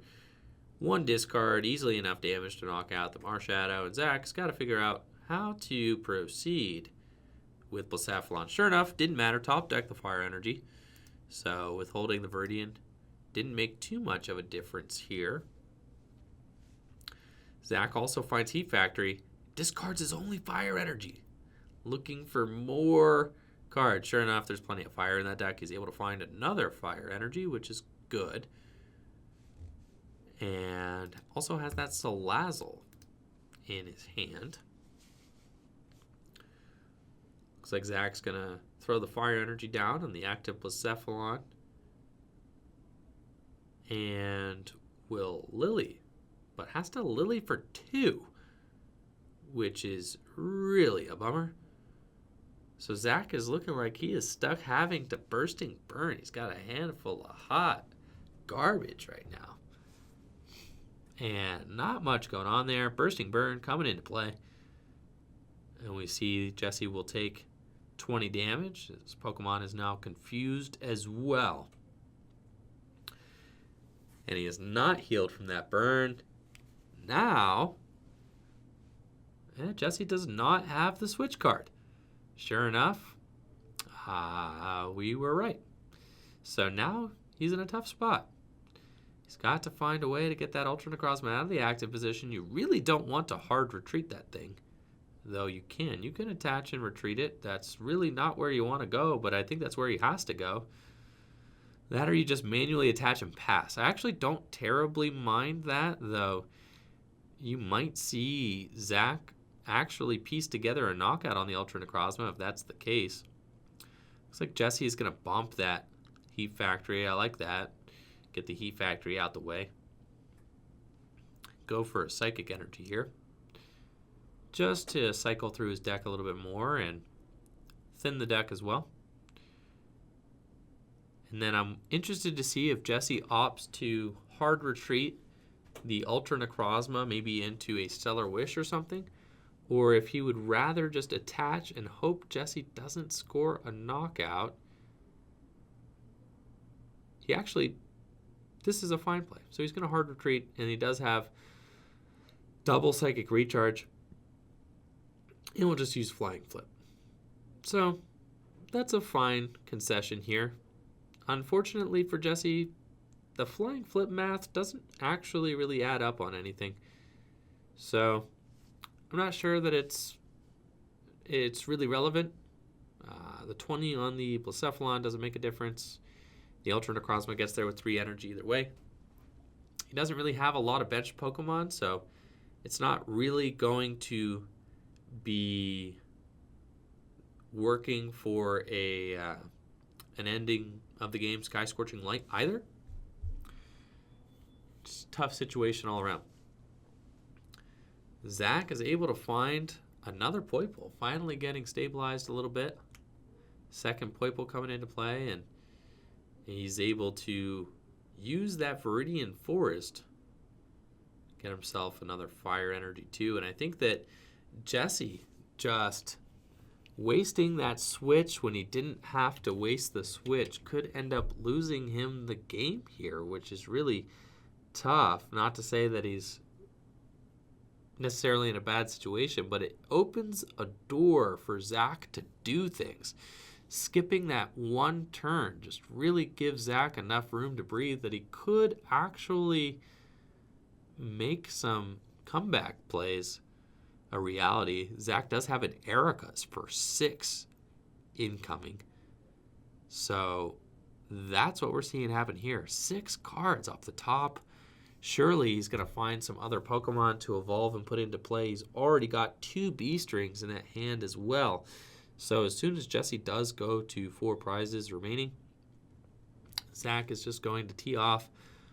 But that being said, Jesse is so far ahead that he should be able to just kind of sustain this lead here with his Ultra Necrozmas and the free retreating Tapu Koko. If Zach actually knocks out this Tapu Koko, that's just a feel bad. But I think that Zach can actually put Jesse in a really compromising situation if he just bursting burns here. You actually don't want to send those 2 psychic energies to the discard pile at all. I'm not sure how many Zach has or Jesse has in the discard pile, but keeping those 2 psychic energies on the Tapu Koko really helps Zach by not allowing them to get charged onto the Ultra Necrozma. So I do expect to see a burst GX here from Zach. I think that's probably the ideal play, if I had to say so. And sure enough, we do see that. So Zach sees it, goes for the Burst GX, and gets to accelerate a fire energy onto his bench Blacephalon, stabilizing his board position and getting in here very strong. So Jesse only has 2 energy in play. That's it. He can actually use Viridian, discard that second Psychic, and he actually just has a metal in his hand.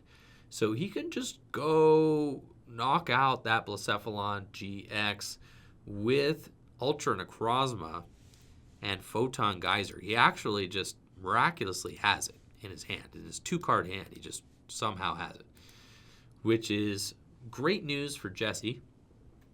He's going to be able to dive in and take 2 more prizes. He does kind of open up the doors here for Zach to retaliate with B-strings in his own knockout, but should be fine if Jesse can just find some cards here off of his prizes and his top deck next turn. He will be A-okay and able to proceed. So Jesse's going to take the big knockout with Photon Geyser. Zach promotes Blacephalon. We know he's got at least 2 B-strings in that hand, so he's good to go. And thank you, Sean, for dropping that code there in the chat. I'm going to drop a couple codes myself. Codes, everybody. Let's make it rain codes. We got, boom, there's a code. Boom, there's a code. I got 2 more for y'all. See who's got them. Thank you guys all for hanging out tonight. It's been a great time, for sure, for sure. Sweet. It's code giveaways. Zach going in with those B-strings, accelerating a ton of energy into play with them. Unfortunately, does not have a backup Blacephalon yet, so he's B-stringing onto all sorts of different Pokemon. He's accelerating to probably a Poiple here or a Naganadel on the bench. Really just kind of a lackluster target, but you'll take it. Hey, B-string on to whatever you got to. The energy is just going to get into play and then eventually get lost zoned anyway. So not a problem at all. And then looks like Zach is going to opt to throw those on the point bowl. Like I said, yep, there they are. And then he's got Lily as well. So thinning the hand down, playing a couple B strings, and then Lily gets to draw like 6. Looks like he Lilied for 6. So it's really impressive Lily there. He's got the Nag and Adel to back up that Blacephalon. The only thing left that I want to see is a backup Blacephalon. If Zach's not able to find another Blacephalon to throw onto this bench, he could get into a very tough spot. And sure enough, there is no backup Blacephalon. So this is just it. He's going to lost zone 4 energy. And if that active Blacephalon goes down this turn, I have to say I think Zach is probably out of this one. If Jesse can just find what he needs to take this knockout. Jesse's got a Mysterious Treasure in his hand. He's going to go for the Stellar Wish first. Sure enough, finds Switch, Rescue Stretcher. That will help. Rescue Stretcher can grab that Ultra Necrozma back from the discard pile. The question is, does he have everything else that he needs to piece this knockout together? If he does, he's going to go to 1 prize remaining. He needs a Switch card, though, and then should be able to Viridian for the Metal Energy. I think I saw a Skateboard in his hand, which would allow him to retrieve free. And sure enough, he's got the Metal in his hand already as well. So that Rescue Stretcher was exactly what he needed. And I don't even think he has a draw supporter. He just has all of this right in hand and is going to go and take another huge knockout with Photon Geyser on the Blacephalon, putting a ton of pressure onto Zach and taking Zach off his B-string prize as well. So Zach can no longer B-string here. All he has is a Naganadel and a Beast Energy. He's going to be able to turning point for 110. But that is not going to be enough to clean it up, folks. Jesse only needs a Switch card to end the game. Oh, no, Zach does take a knockout. It's his 3-prize turn. My bad.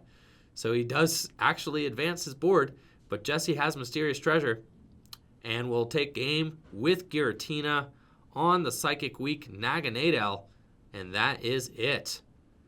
Jesse is going to be able to Shadow Impact for knockout, and that's game. So Zach did take a big knockout there with the Beast Energy Naganadel. That was my bad. I forgot that it was. I forgot that was a knockout. Jesse takes the game though, and is going to move on to 3-1 at the Full Grip Games Wednesday Night League tournament. An exciting finish. Another great game by these players. Jesse Parker, everybody. Hey. Just won your 4th round. Moving on to 3-1 here at Full Grip. Awesome stuff, man. Exciting. Ultra Necrozma. What inspired you? It inspired me because my buddy Austin Remo came in. I'm sorry if I butchered your last name. Came in last second, and he's like, I need a deck. And I was like, all right, you can play this Busted Jolteon Zapdos deck. Hey. So I let him use that, and then so I just played the backup Malamar deck because I haven't played Malamar in a while, so I just thought I'd play it today. It's fun. It's always fun. Good stuff, man. Yeah, you did well there. Yeah. That game went well for you, for sure. Yeah. So what do you think about Malamar in standard format right now? It's fine. I mean, it's like tier 2, I think. It's like, I don't know. I mean, it's definitely on the bottom of like the top 4 decks right now. Yeah. Just because it just gets pressured way too hard by like Zapdos and Zapdos pretty much, you know. Yeah. Zapdos is just super annoying to deal with because like you're pretty much guaranteed your Jirachi is going to die turn 1. And then you usually have to promote something that's not Jirachi. And then you have to try to like find another Jirachi. You have to find enough energy to Shadow Impact with Giratina. Right. And then you have to put damage on one of your guys. And whoever you put damage on, Zapdos is just going to kill that guy.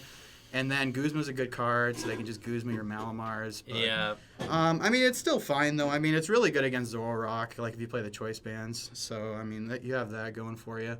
It's also just really good against a lot of those like fringe like rogue decks because lots of times Giratina is just enough to win you games against those. Which is crazy, right? Yeah, it's like you just Psychic Distortion or Psychic Recharge for the win. Right. But I don't know. I mean, I definitely want to play it at events, but it just feels like it just gets outclassed by Zapdos every time. So Malamar is just under a lot of pressure. It is, I feel like, yeah. to just You need to get get a really like good setup. 3 or 4, like 3 Inkay out turn 1 minimum. Yes. And it's just like if you get less than 3 out, it feels anything terrible. could happen, right? Yeah, like game 1, I played against Zorodesi Tails, which is Yeah. already a bad matchup. But and like I literally got down 1 Inkay, and she got down like 2 Decidueyes turn 2, and I was just like, "There's no way I'm winning this game." gosh. But Yeah, it's like right. you have those setups with Malamar, and it just feels terrible. Like if you Right. can't get to turn 2 attack with Giratina, it just is like, ugh, it's Definitely ugly. feel bad. But yeah. Good stuff. Are we going to any tournaments here coming up? Yes, or- yes. I'm going to 2 League Cups this weekend. I'm going to Recess on Saturday in North Olmsted. And on Sunday, I'm going to Sandusky. So Excellent I'll be at stuff. those Well, events, yeah. hopefully we get to meet in Yeah. another League Cup final. Hopefully I can see you again. Are you going to both those? No, yeah, I'll be at all of them, I think. Awesome. Cool. So those of you guys that don't know, Jesse was my awesome opponent in the finals of the League Cup we just played in last weekend. So Oh, yeah. great stuff, Fun man, times. and Yeah. good to see Good to see kicking you. butt again. Yeah, Always take fun. it easy. All right, cool. All right. Looks like we actually at the 4-0 versus at the 3-1 versus whatever table. At the other round that we didn't have off camera, we actually had Jarrett playing against local player John. Mr. John has been showing up week after week, and it looks like he might be our 4-0 tonight. So big shout out to John here for kicking butt, doing awesome. And we may be getting him back here for an interview if he wins, which would be super dope. But we'll have to see. Right? And I'll wait for the word from Natalie.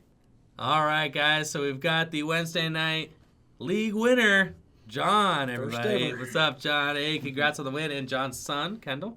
Got to give him the credit. He built the deck for me, so he's probably going to steal it now and use it sometime. Awesome stuff. So, John, tell me a little bit about the deck you played tonight to go 4-0. Well, let Kendall do it. It's Pikachu Zekrom. Pikachu's my favorite Pokemon anyway, so Awesome stuff. I couldn't wait to play that deck, so it took us about 3 weeks to put it together, but it looks like it's done very well.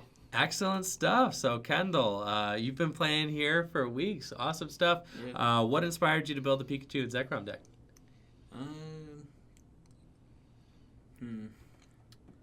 He doesn't like Pikachu. He thinks Pikachu's kind of weak, but he's very...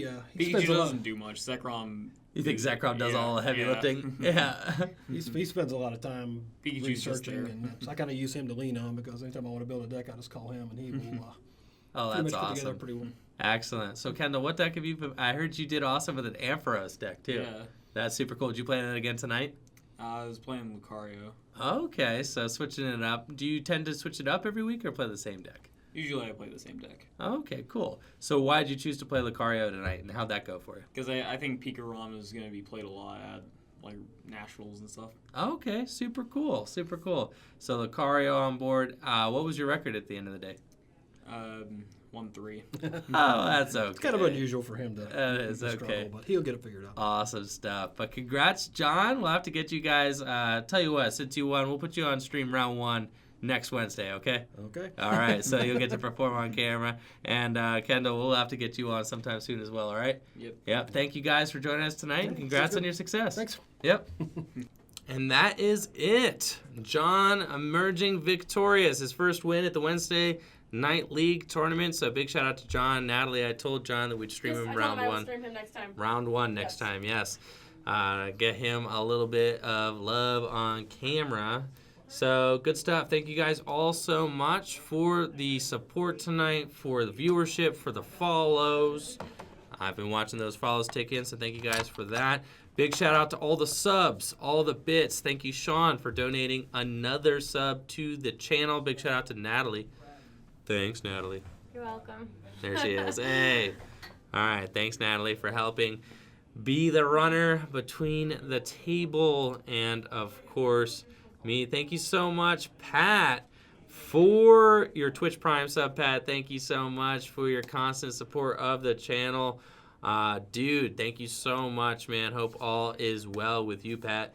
Stream tomorrow morning. Yes, I will be on 10 a.m. Eastern Standard Time. Y'all know the drill. Morning squad. Tomorrow morning, 10 a.m. Streaming some PTCGO. And now, with some new context, I am getting ready for the Denver Regional Championships. Natalie and I are going to be flying out there. Last minute decision, but we going. So we're going to make that happen as well. I just got news that I won't be able to go to the Madison Regional Championships, so we're going to make up for that by going to Denver. So that's next weekend. So we got a lot of planning to do. So I'm going to go get to that and also eat dinner because I'm starving. So y'all have a great day, and then I'm going to pass things over to Riley. Is he on? Yeah, he should be on. Hey, looks like... Yes, he's on. I promise you, I saw. Tag team was on. He's on? Yeah. All right, so we're going to go ahead and raid Munner. They do all tag, right? they do tag team every... They always do. Yeah. Yeah, so we're going to raid. All right. You guys have a great day. Make sure to share some love to Riley and JW over there on Tag Team. And thank you guys for hanging out tonight. It's been a great stream. Peace.